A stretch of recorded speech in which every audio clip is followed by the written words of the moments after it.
ધ્યાન રાખવાનું કામે હાચવવાની જરૂર છે. તન હાચવશો તો મન પણ પ્રફુલ્લિત રહે અને મન હાચવશો તો તન સ્ફુરિત રહે. આ બે અરસપરસ છે. આપણે શું છે, તનનું ધ્યાન રાખીએ, મનનું રાખતા જ નથી. માણાનું મન ગવાય ને તો તન નબળું પડે, કારણ કે પછી એની હિંમત રહેતી નથી. ઘણા નહીં કહેતા એ તો હિંમત હારી ગયો. હિંમત હારી ગયો એટલે એનું મન નબળું કર્યું. મન જેનું પ્રફુલ્લિત છે ને એની પાસે રોગ પણ ભાગે.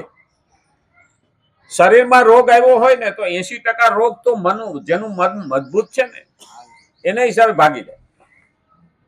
આ ઘણા મન નબળા હોય ને તો ડોક્ટર ગમે એટલી દવા આપે ને ફાયદો કરે. એટલે તો નહીં કહેતા મને તો ફલાણા ડોક્ટરની દવા લાગુ પડે, કારણ કે એનું મન ત્યાં બેઠેલું છે. પછી એ ભલે આમ ચપટી ભરીને માટી આપે તોય એને મટી. હા, મેં તો એક વખત વાત કરી કે આમ ફિલ્મ જોવા ગયા હતા ને ઓલો ખાંસ બાજુમાં કરતો હતો. મેં એને કીધું કે લે આ ટીકડી મોઢામાં ચગડ. હા, એની આ 3 કલાક ટીકડી ચગડી.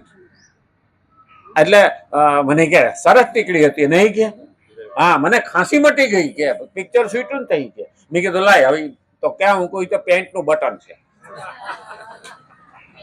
મને કે લે મોઢામાં જ કાઢીને જોયું, પછી તો અજવાળું થાય ને. મને કે બટન હતો, હું બસ તને આ મનમાં ઘુસાડી દીધું કે હવે ગોળી ચગડું છું ત્યાં સુધી મને ખાંસી આવશે.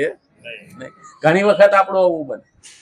એટલે પહેલું યાદ રાખવાનું, આપણું મન મજબૂત રાખવું જોઈએ. ક્યાંક અજાણ્યા ગામમાં જતા હોય અને રસ્તો આપણે પૂછીએ ને એટલે એ માણસ શું કે આ રસ્તે વૈયા જાવ, પણ પેલો ટેકરો આવે ને હા ન્યા ભૂત થાય છે, ન્યા ધ્યાન રાખજો. હા, આપણને તો ખબર નહોતી અને ન્યા પૂગે ને જો સંસલું પણ નીકળે ને એટલે આપણે ગભરાઈ જાય. એ ભૂત થયું. મૂળ શું થયું? મનમાં ઘૂસી. જે મનમાં શંકા ઘરે છે ને એ માણસને નબળો પાડે.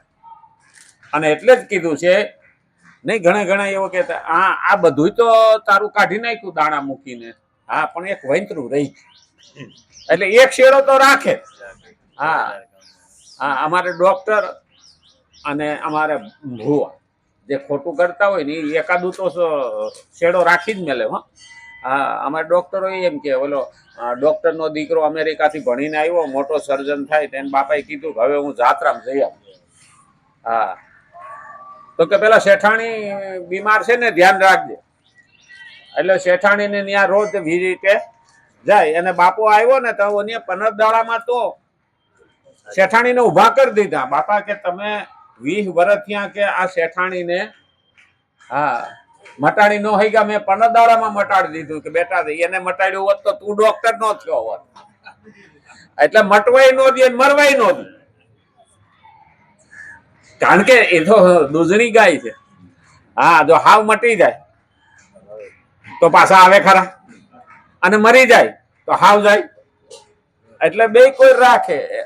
હંમેશા આ સમજવાનું હોય કે ઈ પોતે છોડે નહીં અને જવા દે નહીં.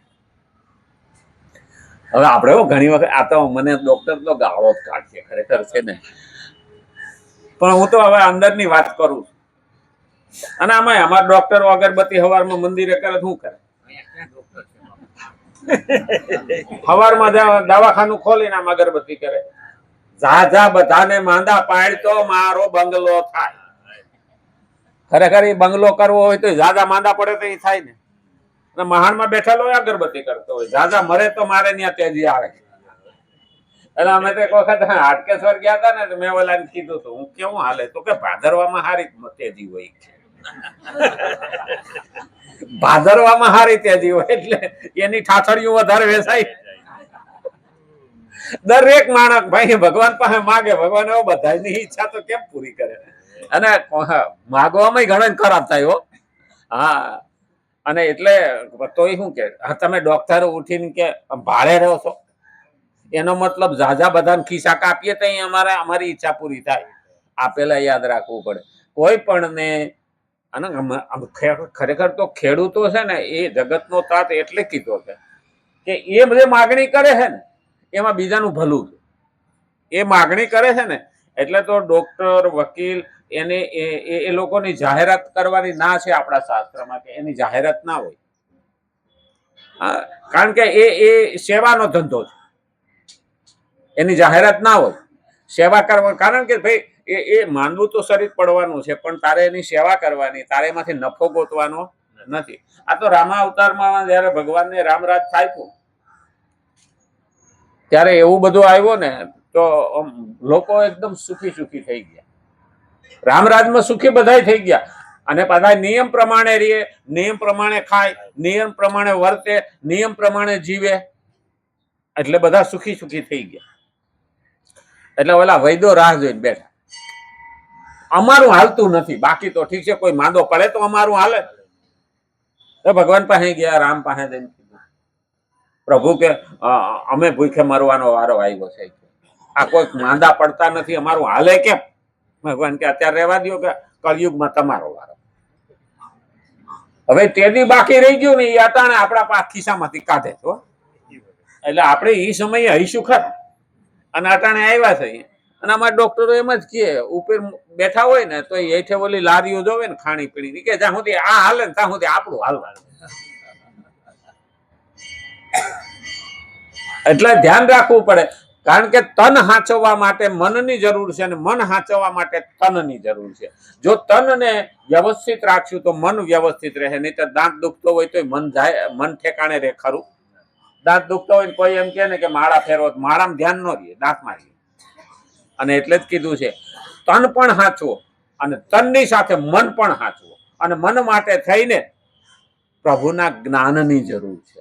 એટલે કીધું શ્રેષ્ઠ આત્માના આચરણોનું બધા લોકો અનુસરણ કરે છે.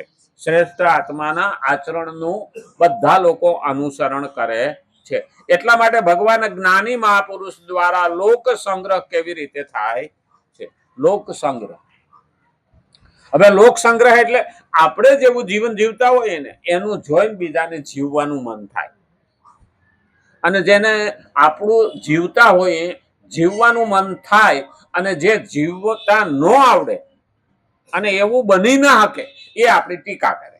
આપેલું યાદ રાખ, કારણ કે આપણા જેવા થઈ ન શકે એટલે ટાંટિયા ખેંચે. એટલે જે સીધો માણસ હોય ને એની ટીકા કરવા વાળા દાદા હોય. હરામીની ટીકા ક્યાં કરવાની રહી, એ ટીકા જેવો પોતે જ છે. તો એટલે આપણી પાસે અપેક્ષા સમાજની વધારે હોય કે આનું જીવન એટલે મહત્વનું. હકીકતમાં જોવા જઈએ ને તો આપણે પરખું ફેરવીએ ને તો દિશા બદલી જાય. ઉગમણું મોઢું રાખીને હોતા હોઈએ અને પડખું ફરીએ તો આથમણું મોઢું થઈ જાય, દિશા બદલી ગઈ ને. પણ સમય પડખું ફેરવે તો દશા બદલી જાય. સમય જયારે પડખું ફેરવે ને તો દશા બદલી જાય. અને એટલે કીધું કે સમય બળવાન હે નહીં મનુષ્ય બળવાન, કાબે અર્જુન લૂંટ્યો વહી ધનુષ વહી બાણ. સમય છે, અને દરેકનો સમય હોય, અને સમય પ્રમાણે જો માણસ ન સમજો તો એને પસ્તાવાનો વારો આવે. એટલે તો આપણા શાસ્ત્રે પણ કીધું, રામ ભજી લે પ્રાણિયા પછી ભજાશે નહીં, કાયા થશે જાજરી પછી બેઠું રહેવાશે નહીં. એ સમય છે આપણી પાસે. અને એટલે જ કીધું શ્રેષ્ઠ આત્માના આચરણોનું બધા લોકો અનુસરણ કરે. એટલા માટે ભગવાન જ્ઞાની મહાપુરુષ દ્વારા લોક સંગ્રહ કેવી રીતે થાય છે તેનું વર્ણન કરતા કહે છે કે જેવી રીતે તે મહાપુરુષ સઘળા ગુણો જ ગુણોમાં વર્તી રહ્યા છે એવો અનુભવ કરીને તેઓમાં આસક્ત થતો નથી, તેવી જ રીતે સાધકે પણ તેવું જ માનીને તેઓમાં આસક્ત થવું જોઈએ નહીં. દરેક વસ્તુ વાપરવાની છૂટ, દરેક વસ્તુ લેવાની છૂટ, દરેક વસ્તુ સ્વીકારવાની છૂટ, વળગી રહેવાનું નહીં, આસક્ત નહીં થવાનું. બસ અહીંયા બંધન છે, બાકી બધા કોઈ ના નથી પાડી. અને શાસ્ત્ર તો ત્યાં સુધી આપણા શાસ્ત્રમાં ઘણા એવું કહે છે કે બીજા સંપ્રદાયોની અંદર એમ કહે છે લક્ષ્મી છોડી દો, આમ કરો તેમ કરો. નહીં, આપણે ત્યાં તો શ્રી સુક્તમનું પારાયણ કરીએ છીએ, મા લક્ષ્મીનું આપણે વાહન કરીએ છીએ, મા લક્ષ્મીની પૂજા કરીએ છીએ. અનપગામિની લક્ષ્મી મયા વહ, આવું આપણા શાસ્ત્રમાં કઈ ઋષિ મુનિએ કીધું છે. ભગવાન પાસે કહેવાનું મા લક્ષ્મીની કૃપા અમારા ઘરમાં આવે. જો અંગ્રેજો જે છે ને આ ખ્રિસ્તીઓની, એ 13 નો આંકડો ખરાબ માને. એને 13 નો આંકડો આવ્યો ને એટલે અરે યાર કે આ અપશુકનિયાળ છે. અને આપણે 13 નો આંકડો કેટલો મહત્વનો માનીએ. આપણે 13ના આંકડાને પૂજન કરીએ છીએ, ધનતેરસ છે કે નહીં? આખી દુનિયા જેની પાછળ દોડે છે એ 13ને દાડે તો આપણે પૂજા કરીએ છીએ. દિવાળી કરતા મહત્વ વધારે છે ધનતેરસ, કારણ કે ધન એ જીવનનો ચોથો ભાગ છે. ધર્મ, અર્થ, કામ અને મોક્ષ આ 4 જીવનના પુરુષાર્થ છે. ધર્મ પહેલા ઉઠીએ એટલે શરૂ થાય, પછી કમાવું, અર્થ એટલે કમાવું, ધન થયું ને, ધર્મ, અર્થ, પછી કામ એટલે સંસાર, અને પછી મોક્ષ એટલે મારા જીવનનો અંતનો રસ્તો અને ઊંઘનો રસ્તો. ખરેખર જોવા જઈએ ને તો એક એક શબ્દ આપણે, મૂળ તો શું છે, આપણે ભગવદ્ ગીતા ખોલીની પૂજા કરી, ભગવદ્ ગીતા ખોલીની પૂજા કરી. હવે એક કાકા એ કીધું હતું ને,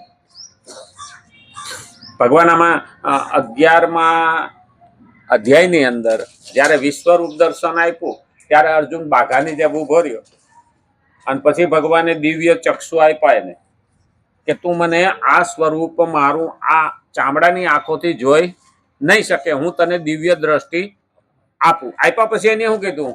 અરે વાહ પ્રભુ, હે યોગથી ઉત્પન્ન થયેલા યોગેશ્વર, યોગથી ઉત્પન્ન થયેલા યોગી. આમ કૃષ્ણ ક્યાંય નથી લખ્યું, આવ્યું છે ભગવાન ઉવાચ આવે છે. પણ આ વિશ્વરૂપ દર્શનમાં ત્યારે ભગવાનને એની ફોઈએ નામ નથી આપ્યું. હા, કોણે? અર્જુને નામ આપ્યું, ભક્તએ નામ આપ્યું છે ભગવાનને કે હે યોગેશ્વર. તો કાકા મને કે આમાં તો કે ભગવદ્ ગીતામાં કે વળી આ યોગેશ્વર નામ ક્યાંથી આવ્યું? મેં કીધું ભગવાને જે વિશ્વરૂપ દર્શન આપ્યું છે એમાં તારી માતા પણ આવે ને મારી માતા પણ આવે, આખું બ્રહ્માંડ પણ આવે અને બધા સંપ્રદાયો પણ આવે. ભગવાને કીધું બધું મારી અંદર છે, એને જ આ નામ આપ્યું છે વિશ્વરૂપ દર્શન. ભગવાને 11મા અધ્યાયની અંદર આખું આપ્યું છે. એ કે હું તો 35 વર્ષ થયા કે વાંચું છું, એમાં જ ક્યાંય નામ ન થાય. હું કહું તમારી પાસે ગીતા છે? તો હા, કે પૂઠું હળી ગયું કે પૂજા કરી કરીને 35 વર્ષ થયા. હું પણ અંદર લખ્યું કે હું રોજ એક અધ્યાયનો પાઠ કરું છું. હું પણ એમાં જ આવે છે કે ના હોય કે આ કે કોઈ નવું નામ છે કે. હું કહું સારું, લઈ આવો તમારે ભગવદ્ ગીતા કહું. એટલે દોડતા ગયા, લઈ આવ્યા. હું કહું ખોલો, તમારા છે. મને કે લો તમે ખોલો. હું કહું ના ના, તમારા ખોલો, વળી તમે એમ કહો કે તમે હાથ અડાડ્યો એટલે નામ આવ્યું. ઘણા એવું માનતા હોય ને, શંકા હોય. હા, એટલે મને કે કેટલામાં ખોલું? હું કહું 11મો અધ્યાય ખોલો. ખોલ્યું. હું કહું હવે એમાં વાંચો, 9મો શ્લોક, 10મો શ્લોક, 11મો શ્લોક. હા મારું બેટું આમ જ છે. હું કહું છેક 18મા અધ્યાય સુધી આ જ નામ આવશે. આવે છે યત્ર યોગેશ્વર પાર્થ ધનુર્ધર, છે કે નહીં? કે હા મારું બેટું કે મને કેમ મગજમાં ન ઉતરે? હું બસ ઈ જ વાંધો નાખ. વાંચી નાખ્યું, લીધું નહીં. આપણે ઘણી વખત ભગવદ્ ગીતાનો પાઠ કરતા હોઈએ, ભલે એક જ શ્લોકનું પાઠ કરો. એક ઘડી આધી ઘડી આધી મેં પુનિયાદ, અડધાનું અડધું કરો પણ સમજીને કરો, બાકી એમને પાના ફેરવવા ખાતર ફેરવાય નહીં. આપણે ઘણી વખત 50 વર્ષ સુધી એમનેમ કરી જતા હોય, ત્યાં ખબર પડે કે આ તો પિત્તળ છે, હોનું નથી. તેથી પાછું વળવું મુશ્કેલ થઈ પડે. એટલે સમજીને કરો. ભગવદ્ ગીતા શું કહે છે? તું કરે છે એને છોડવાનું નથી, પણ સમજીને કરે. જે કરવાનું છે એ કરે છે કે નહીં, અને જે નથી કરવાનું એ તું કરતો હો તો તારે એને સુધારવું પડે. એનું નામ ભગવદ્ ગીતા. આપણને જે ખબર ના હોય એ આપણને ખબર પડે.